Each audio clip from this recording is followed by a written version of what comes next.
Welcome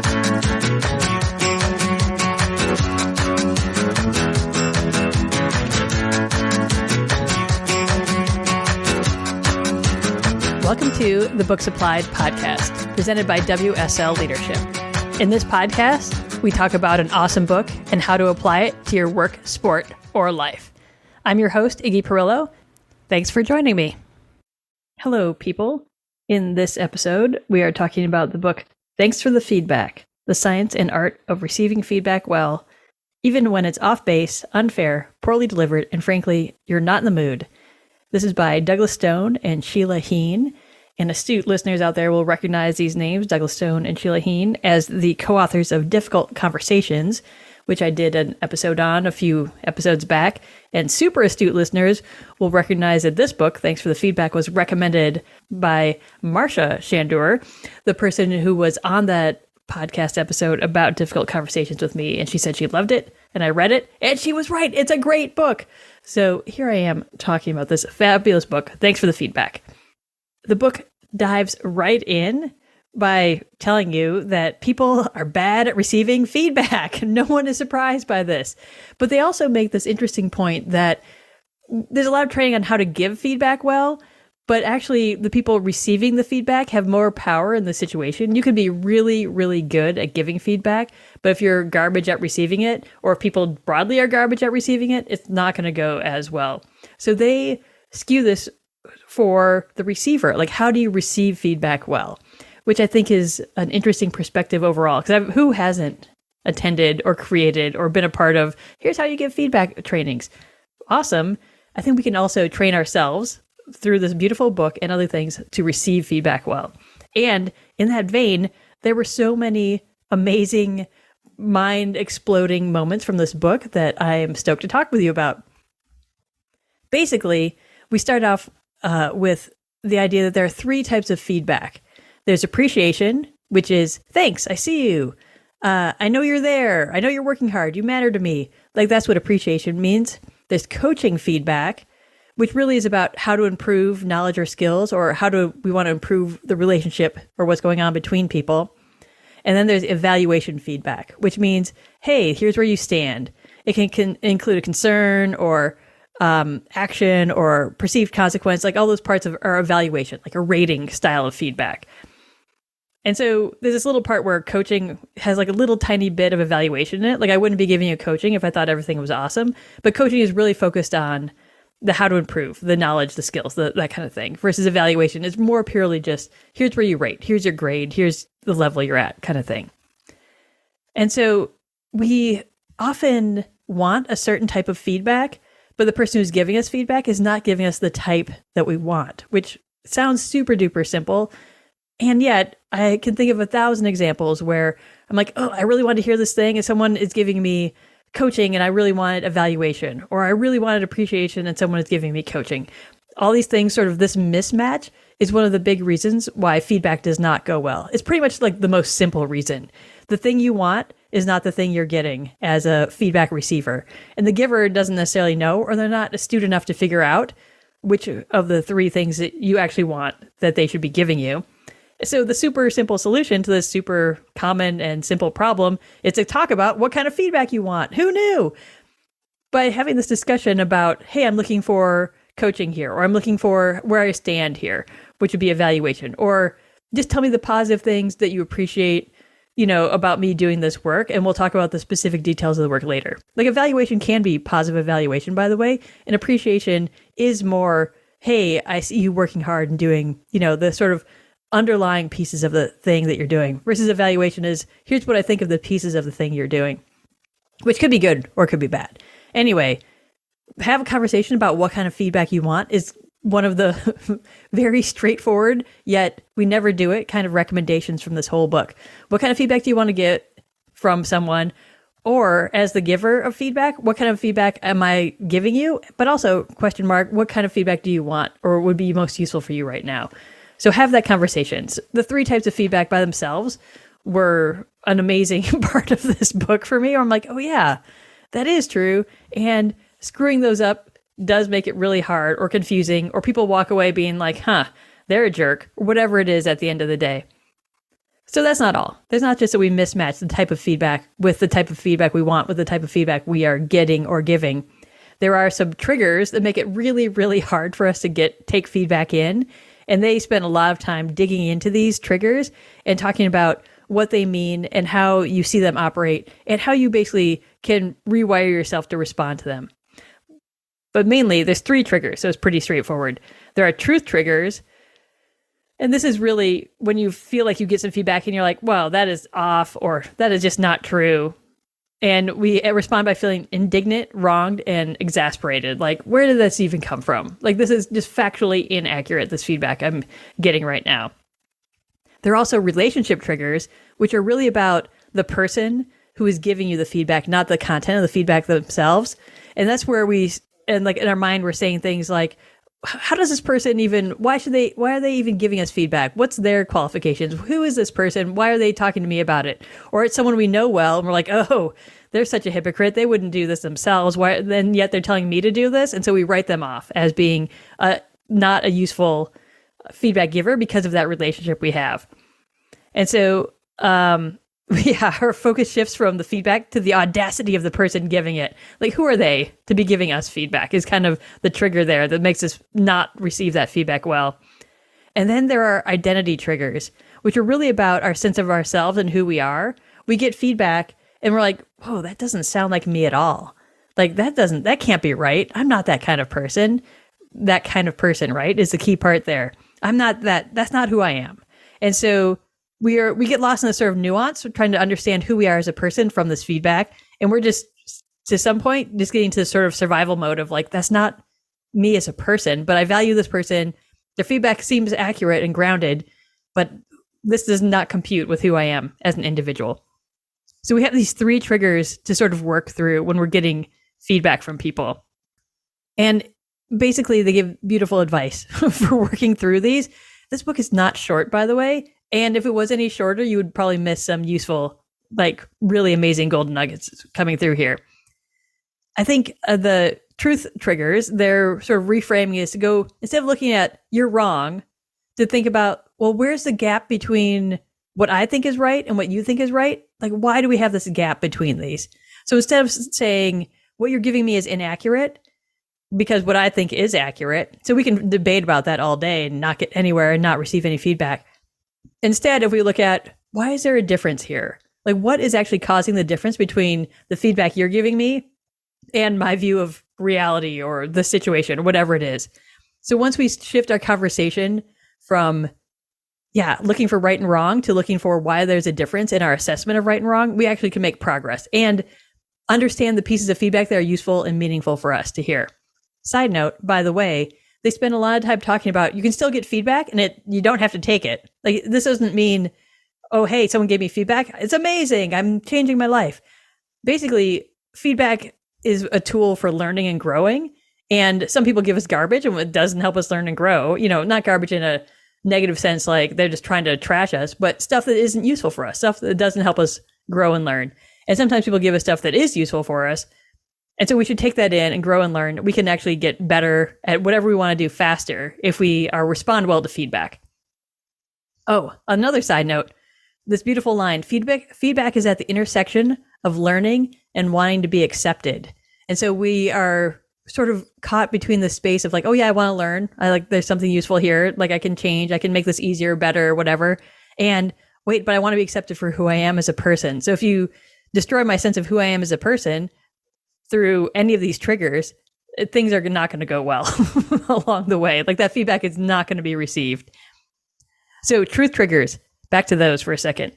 We look at what is the cause of the gap between what I think is true and what you think is true, versus let's just debate truth, because that is, the realm of trolls and nothing really ever happens there very usefully.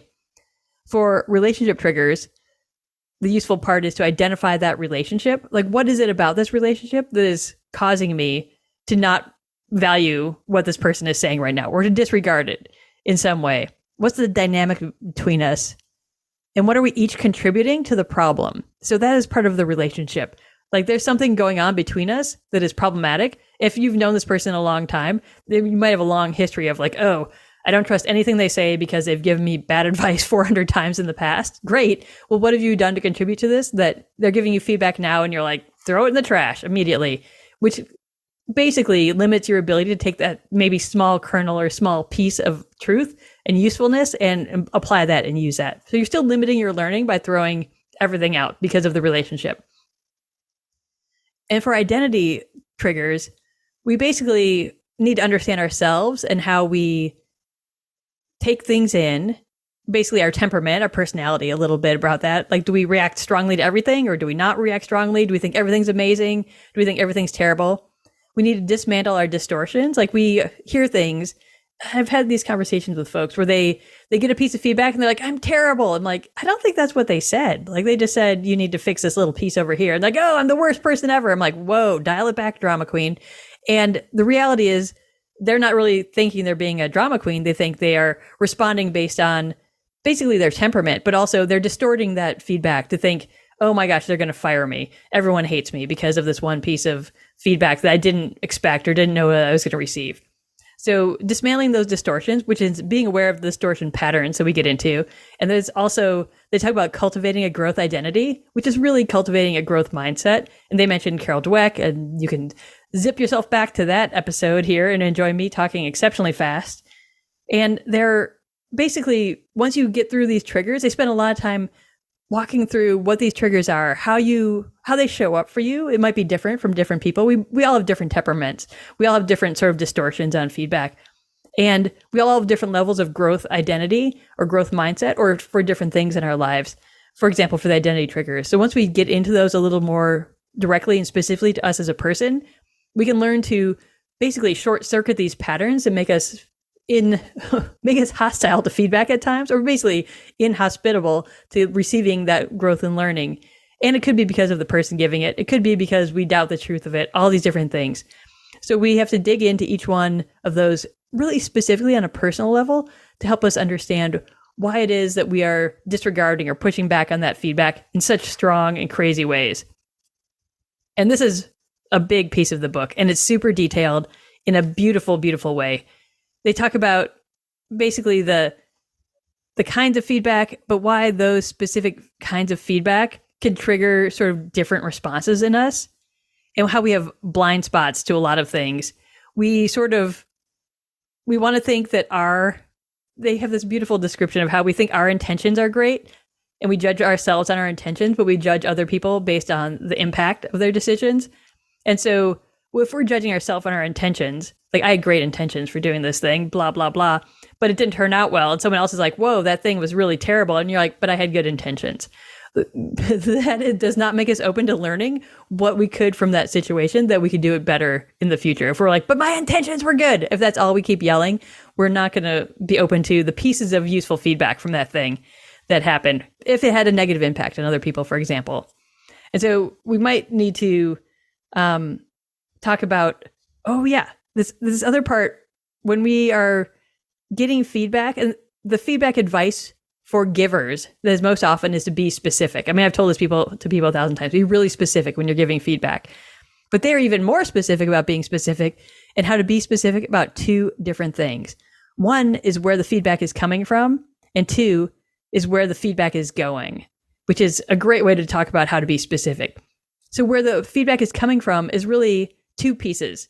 There's data and there's interpretation of that data. So data is what you observed, the thing that happened, the very specific, detailed, whatever. In my world, it's often the behavior is data.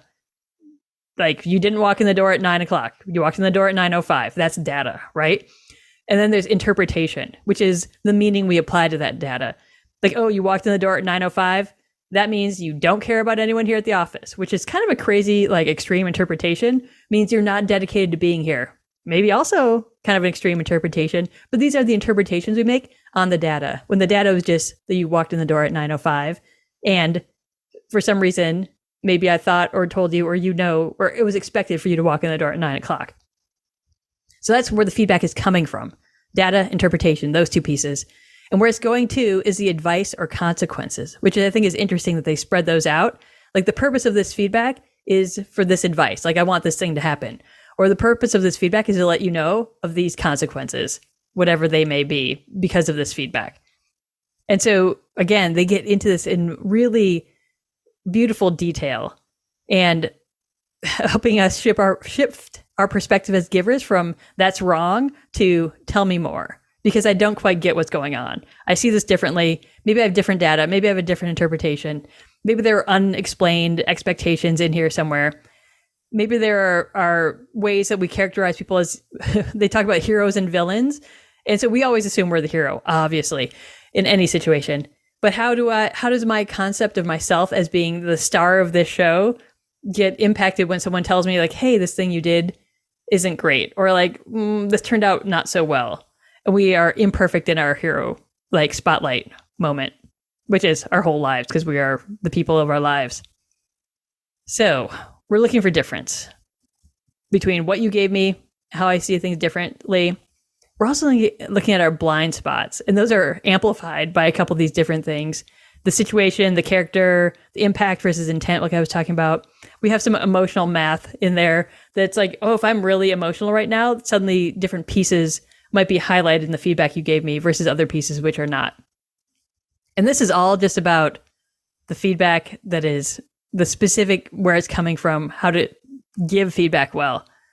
They go into great detail about relationship triggers and identity triggers. There's this beautiful part, though, in the relationship trigger section where they say being accepted isn't an escape hatch from responsibility for consequences, which is so beautiful. So I'm going to tell you that again. Being accepted isn't an escape hatch from responsibility for consequences.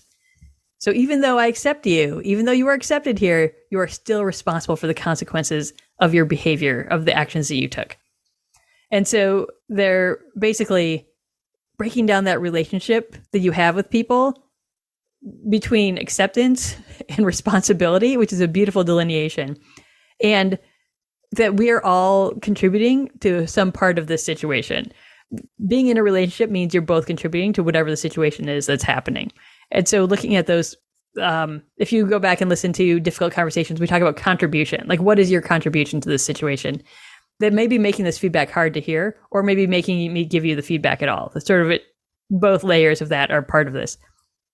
We get into identity triggers, how we can deal with those, how we separate and can contain the story, basically to not get sucked into the story we're telling ourselves about our identity, about the identity that they are expressing to us, their perception of our identity. And basically it comes down to that we can't control how others see ourselves. And we can get obsessed by that, which is not super useful and helpful. Or we can have compassion for them because their view is different. And they have this beautiful line, their views are input, not imprint, which I think is another great gem from this whole book. They go on to talk about the culture of growth identity for a long time, which is great. Again, there's a podcast episode here about growth mindset, about mindset. The book is called Mindset by Carol Dweck, which they quote extensively in this book, which I love. And what that means in terms of how you approach your sense of self in a learning mode, like how you get yourself to a spot where you can learn most effectively and grow. And that is what they mean by sort of that growth identity or growth mindset. They give beautiful, direct advice about how to navigate the conversation, how to be open, to clarify purpose, check on status things, make sure you're aligned in terms of giver and receiver and what people want and what people are giving and receiving. And they talk about this other beautiful problem called switch tracking, where someone brings you feedback about a behavior or a thing and you switch to like responding about the relationship, which they're like, hey, not super useful. But it does bring up this beautiful point that there might be multiple pieces of feedback that need to be given back and forth within this conversation.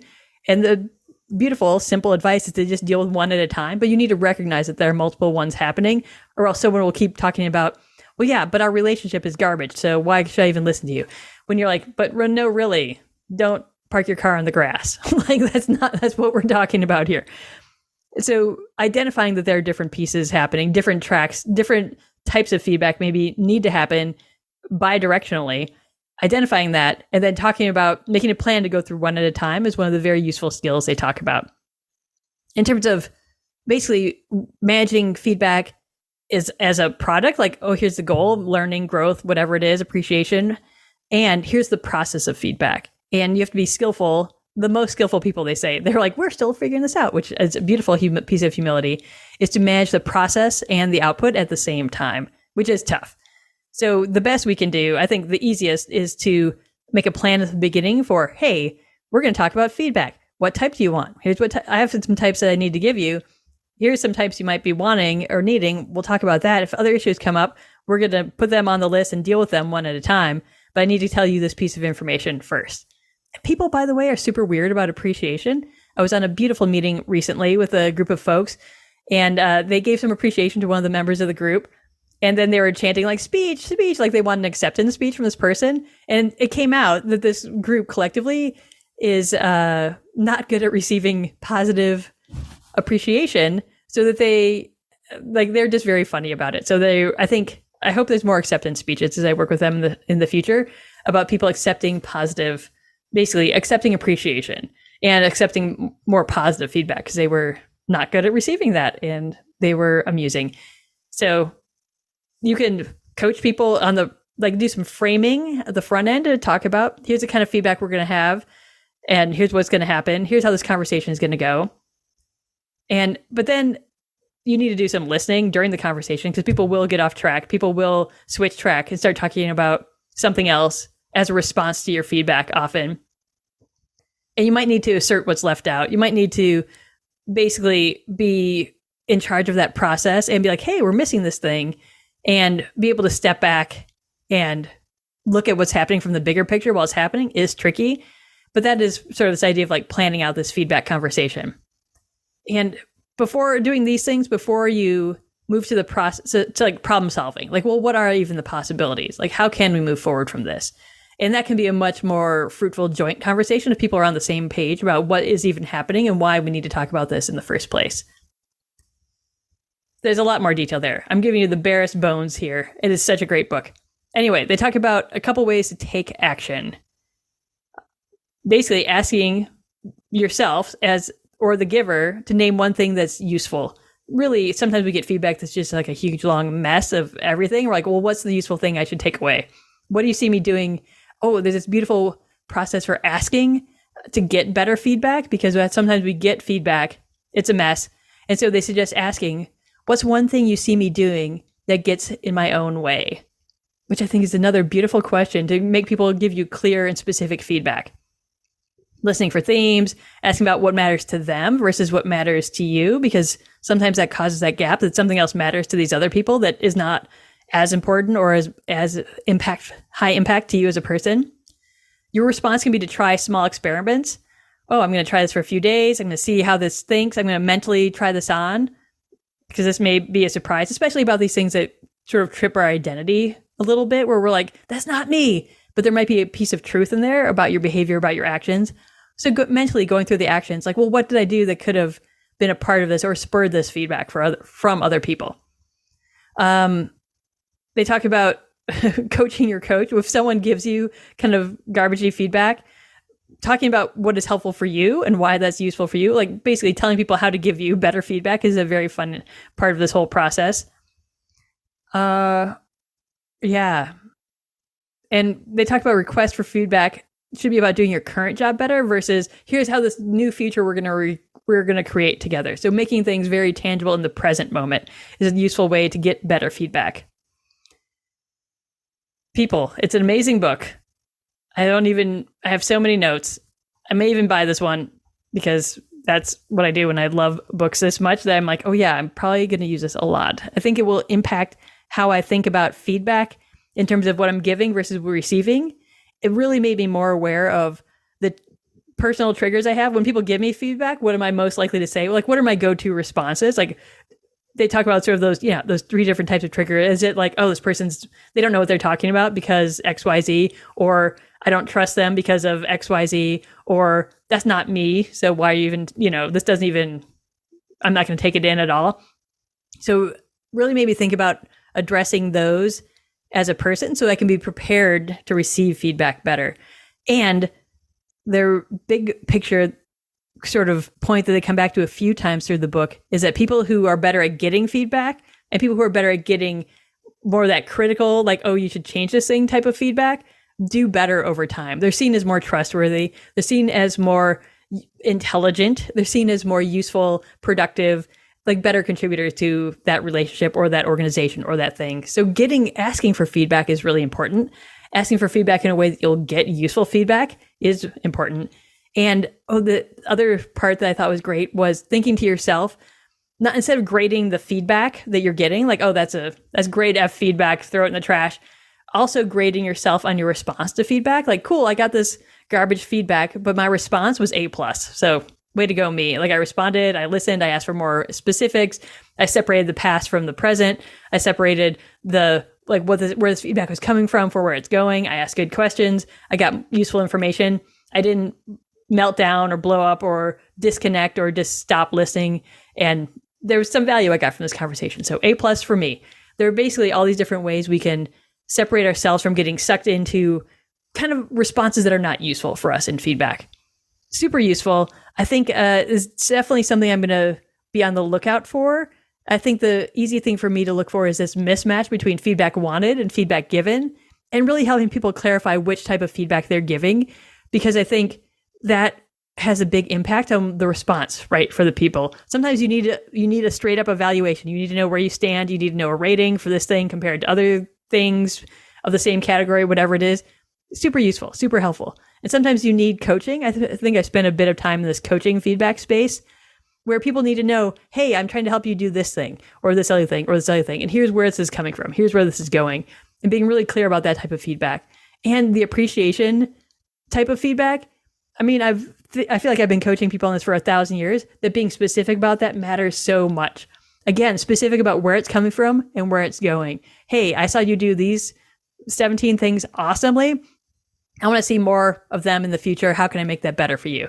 A really easy format for how to give appreciation in a way that is still actionable and still useful. And I think there's also this, hey, I see you working hard type of appreciation that I think being thoughtful about that going into feedback makes you deliver feedback better as a giver, but also you can set up your people to receive it better. Like all those turkeys out there at this meeting who want to give acceptance speeches, you're gonna be accepting feedback by nobody's business by the end of the day, accepting appreciation all the time. It's gonna be great. And those are sort of the pieces I'm taking away from this book. How to receive feedback better. What are my responses? How do I condition myself and set myself up to learn better? How do I make space maybe away from that moment to process things and figure out the truth? And then sometimes come back to that person and be like, I didn't quite get this piece. Or where was this piece coming from? They also mentioned that feedback is not usually a one-time conversation and then you never see them again, or, you're gone into, you never interact with them again. So there is possibility to come back to those feedback conversations and ask more questions and try to understand and separate these things out. Maybe it's the different tracks that you need to be talking about, but also maybe it's helping the giver be more clear about the pieces that they're giving, the type of feedback, and the purpose of their feedback. I think there's sometimes people give evaluation feedback that they think is coaching, but it's not. They're like, hey, this thing wasn't very good. And you're like, all right, thumbs up, I'm out. But I think the reality is they're trying to say, here's what I want to see differently. Here are the different pieces that are important to me right now. And this book is full of great stories they sort of have this story about a dad who's giving specific coaching feedback to two daughters. Like they're out playing softball, they're having like a little softball time, and he's giving the same coaching to these two twins. And one's like, you never think I'm doing anything right, and like storms off. The other one's like, okay, cool, I got to do it like this. Great. Like this. Perfect. And sucks it in as a learner. The other one just rejects it instantly. And it's a sort of maybe apocryphal sort of story. But the reality is, I think, depending on the person, the time, the place, the situation, many of us, I've definitely seen in myself either being, oh, I can suck this in and learn and grow. This is great. Or, I don't know. Or, whoa, this is super critical and I'm not here for it. Goodbye. Like, and just disconnecting from the whole situation. A huge variety of things can happen. This book will help you sort out how to receive it better, really for the point so you can learn better, grow faster, get better at whatever it is, the things you want to do with the help of other people, while you subtly and maybe under the radar coach them to be better at giving feedback, which really just builds stronger relationships over time. So if we have people giving good feedback and people able to receive feedback well, our relationships are strengthened. And I think that is what helps, one of those things that help us build stronger organizations and stronger communities, stronger networks, stronger worlds, things like that. So if you have a spare second or 2 or 6 years, whatever speed you consume data and information at, highly recommend Thanks for the Feedback by Douglas Stone and Sheila Heen. Thanks for listening today, folks.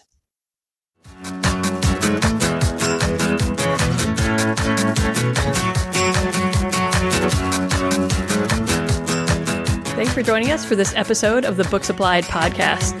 I hope you enjoyed getting to know a new book and learning how to apply its ideas to make your work, sport, or life a little bit more awesome.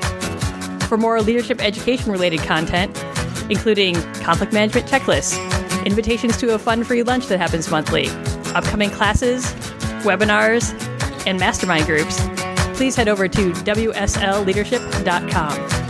Thanks, and have a great day.